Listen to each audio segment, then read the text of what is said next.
What's going on YouTube? It's D2TB down to the buzzer, and we are back with another YouTube video. Now we're pretty deep into this year's offseason at this point, nothing too much to talk about, so a lot of people are starting to predict what's going to happen next season. But you guys know me, I'm always one step ahead, well in this case 5 steps, because today I'm going to be predicting the top 25 players in the NBA 5 years from now. Yes, I'm talking about the 2030-2031 NBA season. So make sure you guys subscribe to the channel, turn on post notifications so you guys remember to check back in on this video 5 years from now to see just how right I am. Without further ado, let's get straight into the video. Kicking it off at number 25, I have Ja Morant. Now, Ja Morant has been quite the controversial figure in the basketball world for the last couple years, but I honestly have high hopes for him on his new team, the Portland Trail Blazers. I think getting Ja out of Memphis and into some new scenery in Portland is exactly what he needs at this point of his career, and hopefully he understands the stakes of what's going on right now. At one point in time, Ja Morant was one of the best basketball players in the world, and he was expected to be, by this point, one of the faces of the NBA. Now obviously that's not the case, but that's almost entirely due to Ja Morant himself. From the off-court antics, to the injury history, to the lack of improvement on the court,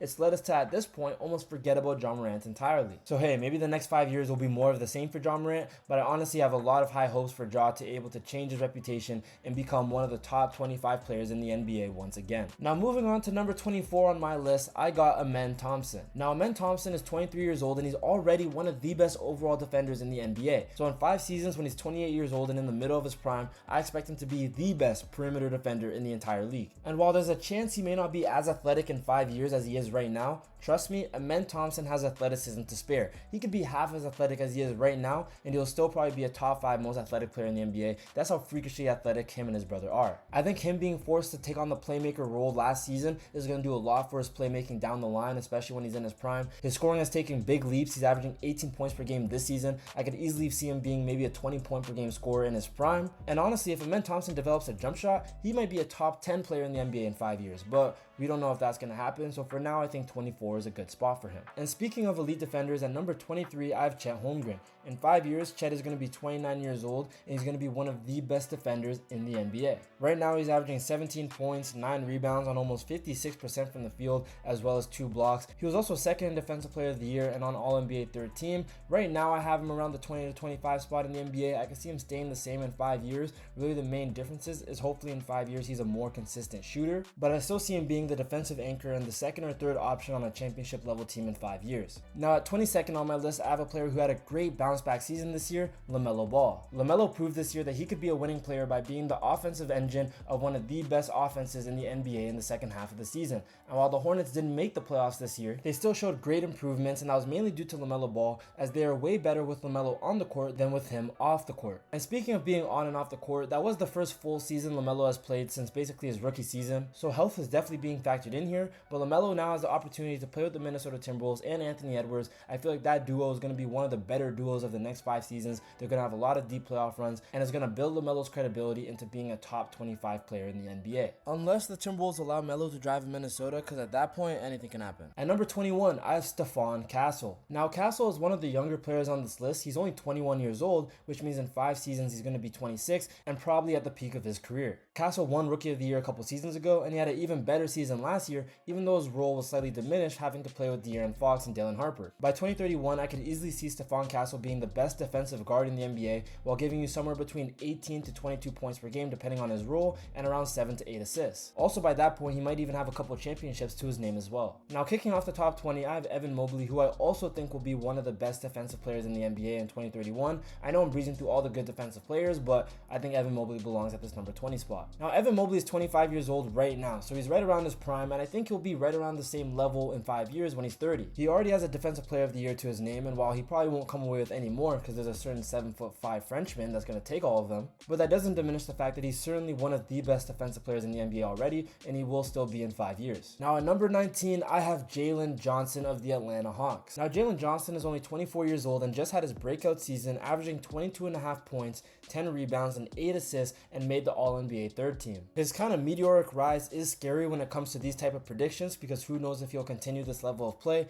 especially when in the playoffs this season he was not very good. He was whipping up shit in the kettle. Actual shit, like boiling poo. But he's a freak athlete, very skilled playmaker. He'll still probably be a top 5 power forward in the NBA in 5 seasons. I have him at number 19. Who I believe will be the 18th best player in the NBA in 2031 is another Spurs guard, Dylan Harper. Now, the level of pace, maturity, and touch around the basket that Dylan Harper showed in just his first season is extremely uncommon for a rookie. And many people, including myself, believe that if Dylan Harper had a bigger role in the finals, the Spurs definitely could have came away with winning a couple more games. I think in 5 years, we're going to be talking about Dylan Harper the way we're talking about guys like Jalen Brunson and Luka Doncic right now, where he's just a player that's able to get to whatever spot they want and control the pace of the game completely. I do think he'll be held back a bit by playing with Victor Wembanyama, not in terms of skill, but mainly in terms of production and stats. But like I said with Stephon Castle, by this point, Dylan Harper might already have a couple championships to his name. But I could easily see him averaging something like 21 points and 6 assists in 5 years, and if he keeps developing his game, he might actually be the leading scorer a couple years on that San Antonio Spurs team instead of Victor. Moving on to the next player on this list, I got Jalen Williams at the number 17 spot.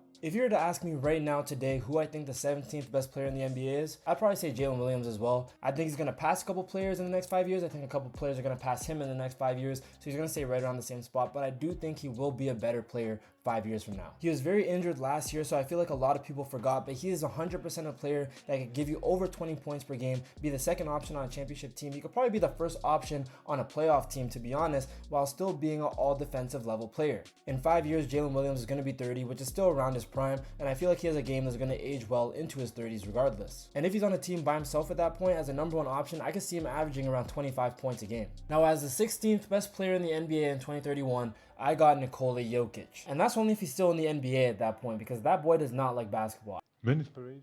Thursday. No. I need to go home. I could very easily see him being retired by 2031. He will be 36 at that point, but because of modern medicine and training, it's becoming more and more common for older players to still be playing at a high level, even if they're in their mid to late 30s. Guys like LeBron, Kevin Durant, Steph Curry, even James Harden are well into their 30s and still playing at a top 20 level. And Nikola Jokic's game is one that should translate very well into old age. He uses almost no athleticism and relies almost entirely on his touch and his basketball IQ, which when he's 36, he will still be probably the smartest basketball player in the NBA. However, even right now, Nikola Jokic is probably the worst defensive player in the top 20 in the NBA, and in 5 years, he's probably going to be even worse. So I can't put him as a top 10 or even top 15 player in the NBA in 5 years. But don't be surprised if we're in 2031 and Jokic is still giving you 20 plus points with 8 boards and 8 assists. Now moving on to a player that if you asked me 2 years ago where they'd be on this list, they'd probably be in the top 10, but due to injuries, we just have no idea where they're going to end up being, and it's Tyrese Halliburton. Halliburton, before his Achilles injury, was debatably a top 10 player in the NBA and probably the clutchest player in the league as well. Making happiness, actual happiness? Actual happiness and joy. He just made the NBA Finals and was taking the best team in the NBA, the Thunder, to 7 games, all that while being an elite playmaker, an elite shooter. He was up there as one of the best young players in the NBA. An Achilles injury used to mean that there was no coming back from it and your career is basically over. But now more and more we're seeing players come back successfully, like Kevin Durant, Jason Tatum, and even Damian Lillard. We haven't seen him play yet, but he just won a 3-point contest last year without playing a single game. And while Halliburton's recovery process hasn't seemed to be going as smooth as others, as seen with the face shingles and him gaining an egregious amount of weight, but recent videos have shown that he's slimmed down and hopefully he's going to return to at least somewhere as good as he was before he got hurt. So in 2031, when Halliburton will be 31 years old, I definitely would have put him in the top 10 beforehand, but I think at 15 is a good spot for him for now. Now as the 14th best player in the year 2031, we got the first rookie on this list, Darren Peterson. And I know, we haven't even seen Darren Peterson play a single NBA game yet, but I got no doubt in my mind that Darren Peterson will be a superstar in this league. He just has an effortless ability to score the ball, create a shot on all 3 levels, and being able to defend. Peterson showed a lot of promise in the Summer League this year, and the Utah Jazz are going to be one of the best young teams in the NBA going forward. So even though Darren Peterson hasn't even played a game yet, I still feel like it would be kind of negligent to leave him off this list, because every season there's always a couple players in the top 20 that have played 5 seasons or less in the NBA. So now getting into the top 13, I have another rookie, AJ DeBansa. And honestly, I can see both AJ and Darren Peterson being top 10 players in the NBA by their 5th season, but to play it safe, I'll leave them here at the 14 and 13th spot. They're both exceptional talents. AJ DeBansa is just a freak athlete, and not only is he insanely quick and athletic for his size, but very rarely do we see those freak athlete type players come into the league already being able to shoot the ball, create their look off the dribble, hit a mid-range, a post fade. Those are usually things that these freak athletes like LeBron or Giannis develop later in their career. AJ DeBansa has it right now. So that's why I think if both AJ and Peterson reach their absolute max potential, AJ will be the better player. However, I think right now Peterson is better. Just based off their matchups in high school, their one matchup in college, I think Peterson's the better player. But because of his injuries in college and the potential that AJ has, Peterson fell to the second pick. But don't be surprised if Peterson ends up the better player in 5 years. Both will be 24 years old, just about to reach their prime, the same age that guys like Anthony Edwards and Cade Cunningham are now, and both are top 10 players. So I see no reason why AJ and Darren Peterson can't be at least top 15 in 5 years. So moving on to number 12 on this list, I got Giannis Antetokounmpo, who will be 36 years old in the year 2031. But like I already said with Jokic, we're seeing more and more players are becoming really good late into their 30s. I feel like Giannis is a player that takes care of his body an insane amount. He really loves the game of basketball. He keeps working, and even though I already think he's reached his peak, I still think he's going to have a lot of great years left in the NBA. I think having a change of scenery in Miami is really going to revive Giannis' career a bit and give him a couple really good seasons before we even reach 2031. As long as he stays fit, he's still going to be one of the most dominant players in the NBA, even if he does lose some of his speed and athleticism. And if his mid-range and post-fade continues to get better like we've already seen, then I can see Giannis definitely still being the 12th best player in the NBA. And that's with me assuming he doesn't develop a three-point shot, because a lot of bigs do develop a three-point shot later in their career to help extend their prime. I don't think that'll happen with Giannis necessarily, just because we've been saying how dominant he would be if he gained a three-pointer, and he just hasn't developed that part of his game. But regardless, I still think he'll be the 12th best player in the NBA come the year 2031. And at number 11, right outside the top 10, I have Paolo Banchero, and this is a player that I honestly wish I could put into the top 10,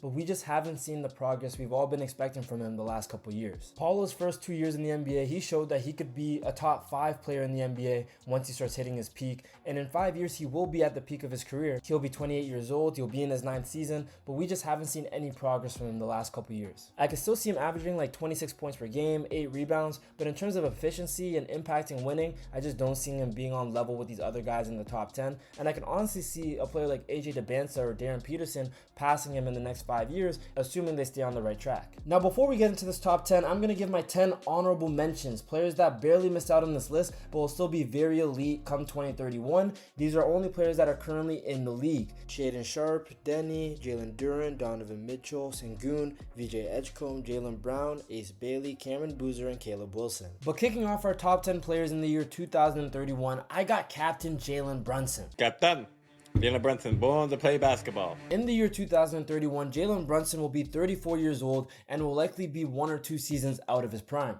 We'll be seeing the beginning of him slowing down and not being the level of player that he is today, but I still feel like he'll be a top 10 caliber player in 5 years, as his game doesn't rely on athleticism, and I feel like it'll only mature with time. Now this one may be a controversial take, but I think Scottie Barnes will end up being the 9th best player in the NBA in 5 seasons, and I'll explain why. Now Scottie just turned 25 years old and averages 18 points, 7.5 rebounds, and 6 assists while being top 5 in Defensive Player of the Year voting. And his versatility allows him to be one of the most valuable assets in the NBA right now. He's a great playmaker and can run the point guard. He can guard all 5 positions. And he's definitely a skilled enough scorer to be a first option on a playoff team or a second or third option on a championship contender. I mean, in 5 years, we could very well be looking at Scottie Barnes as a Defensive Player of the Year finalist that could play all 5 positions and is averaging 28 and 8. And even though he hasn't had too much playoff success as of yet, that's mainly due to his team, and last year he played absolutely amazing in all 7 games against the Cavs in the playoffs last year. So now with Kawhi potentially being on the Raptors, I can see a lot of deep runs in store for Toronto and a lot of more playoff experience for Scottie Barnes. He'll always be a guy where his value is shown more than his stats, but trust me when I say this, Scottie Barnes will be one of the top 10 players in the NBA in 5 years. You can count on it. Now moving on to number 8, I got Tyrese Maxey. I think he has a whole bunch of potential to be one of the best scorers in the NBA once he's in his prime. I mean, he already is one of the best scorers in the NBA. He's another player that's 25 years old, and he just averaged 28 points, 6.5 assists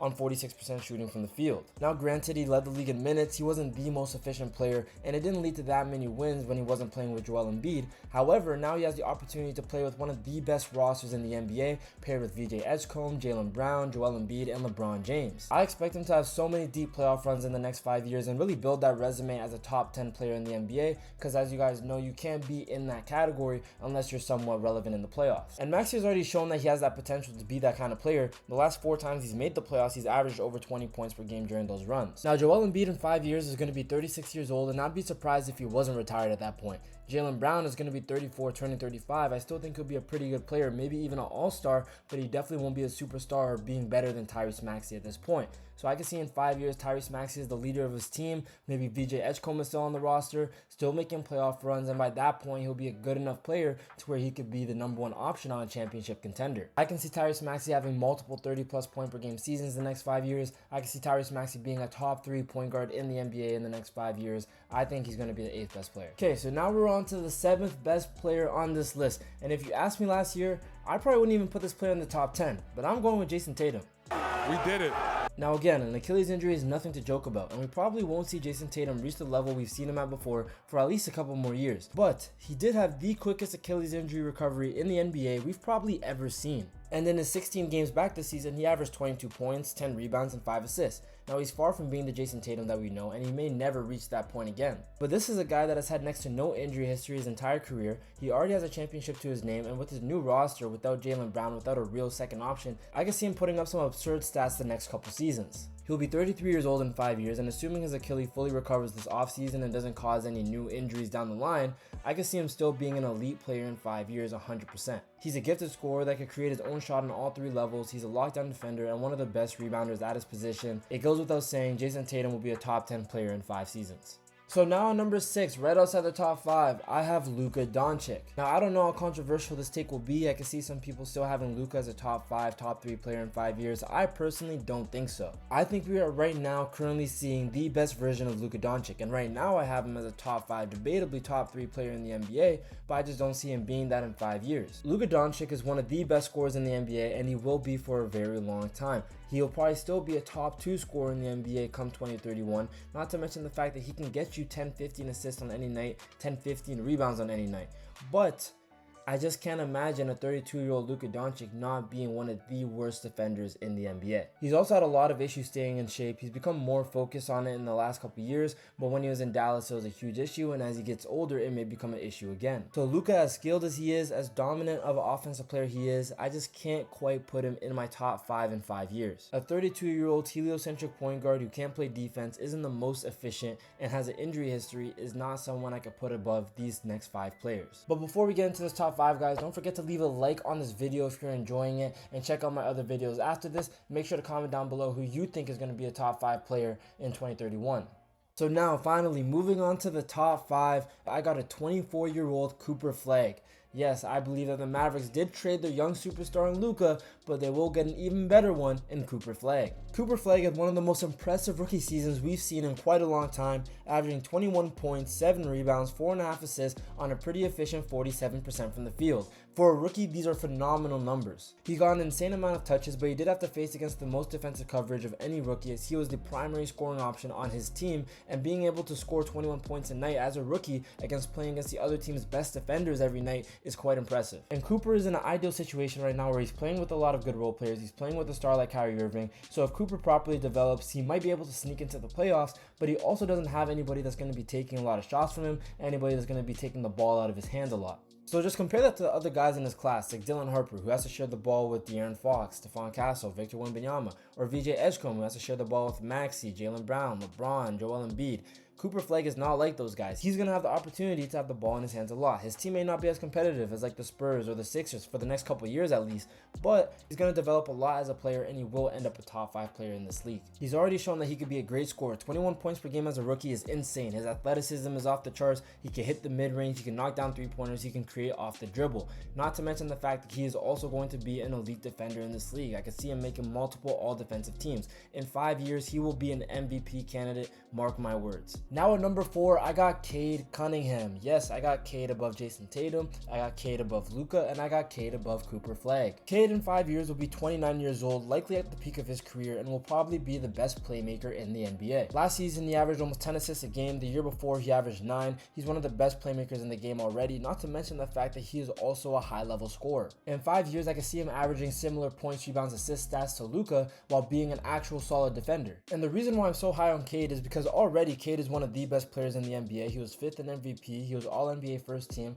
and he still has so many obvious things that he needs to improve on that I think he will get better on as he ages. He makes a lot of bad turnovers, and if he wants to elevate his scoring from being a good scorer to elite, then he needs to develop a more consistent three-point shot so he could just be a more efficient player all around. But remember, he's still only 24 years old, and as I said, all of his weaknesses are just things that come with being a young player. Being able to take care of the ball, developing a better three-point shot, and becoming more efficient are all things every elite NBA player develops once they reach their prime, like Cade will be in 2031. He's also shown to have a great impact so far in his career. He's led a pretty mediocre Pistons team to the #1 seed in the Eastern Conference, and I expect many more deep playoff runs from him in the future. In 5 years, I see him being a top 4 player in the NBA. Now we are finally moving on to who I predict will be the top 3 players in the NBA in 5 seasons. Starting off with number 3, I got who I think is the best player in the NBA right now, Shai Gilgeous-Alexander. Shai, whether you hate him or love him, you just have to admit he is one of the best scorers we have seen in the NBA, and probably the best scorer in the NBA right now. He has scored over 30 plus points per game the last 4 seasons, averaged 31 points per game last season on 55% shooting from the field, and I think in 5 years he will be not as good, but definitely close. He just turned 28 years old, which means he's going to be 32 in the 2031 season, and I still think by that point he'll be right around a 30 point per game scorer. There's nothing really more to even say about Shai. The way he plays basketball isn't really bound to age. At 32 years old, he's still going to be getting to his spots, getting the looks he wants, foul baiting, yes, but also being able to create good looks off the dribble and just be an all-around elite offensive player. He's shown no signs of slowing down, and I'd be surprised if in the next 5 seasons he doesn't come away with at least 1 more MVP and 1 more championship. But ultimately, it just comes down to me believing that in 5 years, there's 2 other players that I think will be at their very, very peak of their careers and having all-time great seasons. Starting it off at number 2, I have Anthony Edwards. Anthony Edwards in the 2030-2031 NBA season will be 29 years old. And Anthony Edwards is just one of those guys that every single year has been getting better and better. He went from a solid rookie to a high-level starter to an all-star to a superstar and is now one of the top players in the NBA. He has increased in scoring every season of his career, and in my opinion, Anthony Edwards hasn't played with a roster that was actually suited for him in over 2 seasons, since he had Karl-Anthony Towns on his team, a big man that could stretch the floor and allow Anthony Edwards to create a whole bunch of good looks for himself. And now that dubious handle is off the Timberwolves, Anthony Edwards finally has a team that is tailor-made for him. LaMelo Ball is one of the best playmakers in the NBA while also being one of the best shooters in the NBA as well. Now, I already made a whole video about how the LaMelo Ball trade helps the Minnesota Timberwolves and Anthony Edwards, but long story short, Anthony Edwards has been one of the most double-team players in the NBA because of the lack of floor spacing he has playing with Julius Randle and Rudy Gobert. But now with LaMelo Ball, one of the best shooters, and Jaden McDaniels moving to the power forward, Anthony Edwards is now playing with a roster where it's going to be very hard to double-team onto him. And assuming the Timberwolves keep the core of Anthony Edwards, LaMelo Ball, and Jaden McDaniels for the next 5 years, they're going to have a chance to grow together and be one of the best trios in the NBA. And I think this new roster is going to allow Anthony Edwards to be his best self and easily lead the league in scoring for at least 2 of the next 5 seasons. That may seem like a hot take, but trust me. I think in 5 years, Anthony Edwards is going to be efficiently scoring over 30 points per game. He's going to be one of the best guard defenders in the NBA and consistently leading the Timberwolves to deep playoff runs if it's not for one specific player. And that player is the #1 player on this list, and we all knew who he was coming into this video,